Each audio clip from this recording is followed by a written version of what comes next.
Hi everyone. I just thought I'd tell you a little bit about how to stretch paper and why I do it anyway. So I'll go along with telling you how I do it and why I do it all at the same time. So firstly, I use gum tape. It's like the old-fashioned stuff you used to get in school. It's gummy on the back, and if you wet it, it sticks, and it's got no stick on the other side to it. And you get it in really big rolls. I think I've got one here to show you. You get it in big size rolls like that, so it lasts you a long time. It's very cheap.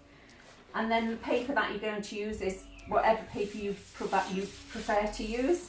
And the board, Mike made me these. He's done his 60 centimetres by 48 centimetres, and it's a centimetre deep. MDF board, I don't know whether that's the same words in other languages in other countries, but it's MDF board, compact board. And he put a little handle on it for me, if you can see the handle, because that really makes a difference to carrying them around with you if you're going to a class or something like that. So what I'm going to do is I'm going to start. I've got a full sink of cold water, and I'm going to tip the paper in there a few times to get it nice and saturated, and then let the worst of it drip off. And then I'm going to lay it onto my board. I try to centralise it, but it doesn't always work that way. Kitchen roll. And all I'm going to do is dab this down. I'm not stretching it, I'm not pushing it, I'm just dabbing the worst of the water off it. So it helps it stick down onto the board there as well. That's a little bit funny, that side of the paper. Now I'm going to wet and use my gum tape. So I've wet my kitchen roll. I'm just going to rub it along the gum tape and pull the gum tape through. I'll stick it on. Try and make it even, because it does help you later when you're doing the framing. So then I'll give it a rub down to make sure it's stuck down. Then I'll take a smaller one, and I'm going to go round clockwise. If you start at one end and then go on to the end over there, what happens is it'll cockle in the middle. Whoa, no, I didn't want that. It'll cockle in the middle, and then you'll end up with a bit of a cockle all the way through the paint, because it's stretching funny on you, or shrinking back funny on you. So I'm going on to the third one now. Give it a nice wet.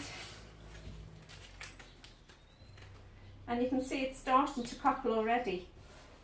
But with these on, it will stretch it out again. That doesn't want to be straight. There you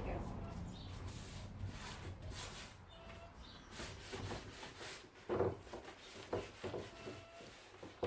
And one more. This paper had a cockle in it itself. That's my excuse anyway.